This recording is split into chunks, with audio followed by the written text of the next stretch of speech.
Di tahun kemarin, kita dikejutkan dengan Yamaha yang berhasil mengeluarkan motor dengan teknologi terbaru. Ya, YS CVT. Untuk motor Yamaha yang menggunakan YS CVT saat ini hanya di NMAX Turbo dan Aerox Alpha Turbo. Yang berarti hanya untuk motor matic premiumnya aja.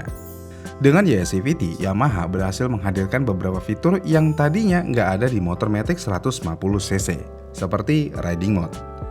Dengan adanya hal tersebut, Yamaha berhasil mencuri perhatian banyak orang dengan teknologi terbarunya, yang pada akhirnya motornya cukup laku, bahkan laku banget sampai inden cukup lama untuk NMAX Turbo. Tapi untuk Aerox Alpha nggak ada indennya sih, langsung ready stock. Dengan adanya pembaharuan yang cukup aja dan teknologi yang bisa dibilang revolusioner, Yamaha langsung menjual motornya dengan harga yang cukup tinggi. Motor matic 150cc aja dijual 40 juta lebih. Tapi nggak apa-apa. Demi teknologi, fitur terkini, dan desain terbaru, banyak orang yang rela membeli motor matic 150cc dengan harga 40 juta lebih. Namun, ketika membeli motor baru, mungkin kita akan melupakan satu hal, yaitu spare part. Spare part motor konvensional biasanya harganya akan gitu-gitu aja. Tapi gimana dengan motor dengan teknologi terbaru dan fitur terbaru? Mengingat harga jualnya yang cukup tinggi, apakah spare partnya harganya juga terjangkau? Jawabannya tentu aja tidak. Karena mau bagaimanapun, semakin mahal suatu produk motor, maka akan semakin mahal harga spare partnya. Apalagi untuk komponen yang berkaitan langsung dengan performa dan fitur canggih. Namun ini tidak berlaku untuk semua spare part sih, karena beberapa komponen yang lebih umum masih memiliki harga yang tidak jauh berbeda. Dan untuk membuktikannya, kita lihat harga spare part di YS CVT. Untuk V-Belt YS CVT di NMAX Turbo, diketahui sejauh ini harganya masih tidak jauh berbeda dengan V-Belt CVT konvensional atau di NMAX lama, yang mana harganya masih di Rp141.000. Kodenya ini.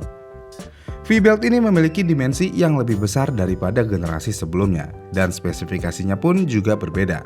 Kemudian ada pulley kipas. Pulley kipas di NMAX Turbo ternyata harganya masih sama seperti NMAX Gen sebelumnya, yaitu di 72 ribuan aja harganya. Kodenya yang ini. Jika dilihat dari dua barang itu aja, kayaknya harganya nggak mahal lah, standaran aja. Tunggu dulu, kita lihat part lainnya dulu, seperti pulley roller atau pulley depan. Di NMAX generasi sebelumnya harganya cuma di Rp122.000 aja. Sedangkan untuk NMAX Turbo harganya bisa sampai jutaan rupiah, tepatnya Rp1,5 juta. Partnya punya kode yang ini. Mahal banget harga partnya. Kenapa bisa mahal? Ya karena inilah yang berkaitan dengan elektronik, yang berarti konstruksinya tentu aja berbeda. Nggak sampai di situ aja, untuk menggerakkan pulley maju mundur di YS CVT membutuhkan sliding screw. Dan sliding screw ini memiliki harga di Rp420.000 aja. Jangan tarik napas dulu, karena untuk menahan pergerakan sliding screw dibutuhkan namanya fixed screw. Dan harga fixed screw ada di Rp445.000. Sampai sini sudah mahal kan? Tapi ada satu part lagi yang namanya Camcom, yang mana part ini bekerja untuk menandai posisi dari pulley, dan part ini memiliki sensor seperti TPS, harganya lumayan juga, yang mana harganya ada di Rp200.000. Nggak di situ aja sensornya, karena ada sensor yang gunanya untuk membaca kecepatan putaran pulley belakang yang berkode ini. Dijual dengan harga Rp149.000. Kemudian untuk menghubungkan itu semua ada kabel penghubung. Harganya sih ya murah, cuma 45 ribuan aja. Seharusnya bukan masalah sih harga segitu, masih normal. Kemudian part lain yang ada di dalam YS CVT yaitu dinamo atau motor yang berkode ini. Harganya ada di Rp370.000. Ya masih wajar sih harganya cuma di Rp370.000 untuk sebuah motor AC. Dan part terakhir yang ada di YS CVT adalah TCU yang berkode ini. Part ini dihargai 1,2 jutaan rupiah. Jika di total semua part yang ada di dalam YS CVT harganya lebih dari 3 juta rupiah. Apakah harga ini harga yang mahal? Ya biasa aja sih, masa iya bisa beli motor 40 juta lebih nggak bisa maintenance spare part ini? BTW, ini semua adalah part fast moving ya, yang berarti part ini pasti rusak suatu saat nanti. Jadi siapkan budget aja untuk merawat YS CVT. Apalagi kalau ngeliat garansi YS CVT yang dikeluarkan Yamaha, yang mana motor, sensor motor, speed sensor, dan TCU-nya hanya di cover selama 2 tahun atau 24.000 km tergantung mana dulu yang tercapai. Sedangkan untuk hardware-nya seperti fixed screw, sliding screw, dan lainnya masuk dalam garansi mesin selama 3 tahun atau 36.000 km.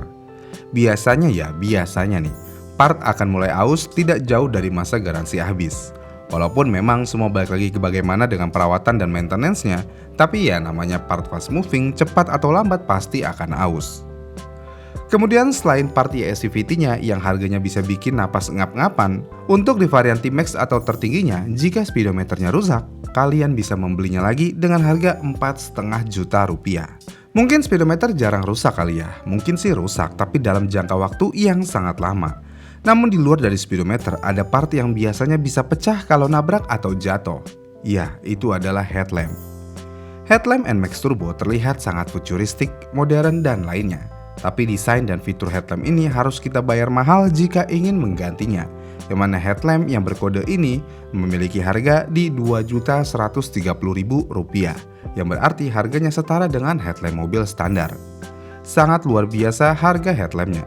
Tapi kan harga segitu udah ASI atau paket yang berarti sudah sama lampu. Jadinya iya lampunya udah LED juga sih, harusnya wajar-wajar aja harga segitu. Tapi wajar nggak sih? Ya wajar aja kali ya. Namun bukan di NMAX aja, di Aerox Alpha Turbo pun harga headlampnya juga mirip-mirip, yaitu dijual di harga 2 jutaan juga. Lalu bagaimana dengan lampu belakangnya? Lampu belakangnya tentu aja tidak semahal lampu depannya, yang mana part yang berkode ini memiliki harga cuma di Rp895.000 aja. Nggak beda jauh sih sama NMAX VVA, cuma beda 100 ribuan. Untuk Aerox sendiri juga kurang lebih ya sama harganya. Pertanyaannya, apakah harga motor mahal, harga spare partnya juga harus mahal? Jawabannya pasti iya. Walaupun kita berpikir kalau NMAX atau Aerox Turbo memiliki harga jual yang sedikit overpriced, namun jika kita melihat part yang dijual tentu aja harga NMAX atau Aerox Turbo menjadi sedikit masuk akal. Namun kenapa harus dimahalin? Balik lagi, Yamaha sudah secara tidak langsung mendeklarasikan kalau motor yang berturbo adalah motor premium. Bukan dengan kata-kata premium aja, ini motor premium sesungguhnya. Mulai dari harga unit, part yang digunakan sampai harga spare partnya. Jadinya ya, harusnya kita juga menyadari hal tersebut. Namun jika part original terasa mahal, tentu aja kita bisa menggunakan part aftermarket. Namun sayangnya sejauh ini part aftermarket untuk mendukung YSCVT belum ada dimanapun. Ya mungkin karena baru keluar teknologi ini. Namun jika mengingat ini part fast moving, part aftermarket pasti akan bertebaran di mana-mana nantinya. Dan harganya jadi jauh lebih terjangkau. Mungkin untuk part YSCVT bisa dapat aftermarketnya nanti. Namun untuk speedometer, hampir mustahil aftermarket akan mengeluarkan part ini. Jadinya ya, tunggu aja copotan kalau nanti rusak. Oh, belum tentu. Jadi kesimpulannya, semakin mahal harga unitnya, maka akan semakin mahal harga spare partnya. Dan motor Matic Premium Yamaha adalah bukti nyata akan hal tersebut. Tapi terkadang harga part yang mahal ini tidak selalu berjalan selaras dengan harga unit yang mahal. Jika harga part NMAX Turbo dan Aerox Turbo tidak jauh berbeda dengan generasi sebelumnya, tentu aja motor tersebut kehilangan rasa premiumnya dan kesan overpriced pasti akan kental banget. Jadinya ya ini juga bagian dari bagaimana cara produsen mendapatkan keuntungan lebih. Gimana nih menurut kalian? Apakah motor turbo dari Yamaha overpriced di segala aspek? Komen di kolom komentar di bawah ya, dan sampai jumpa di video selanjutnya.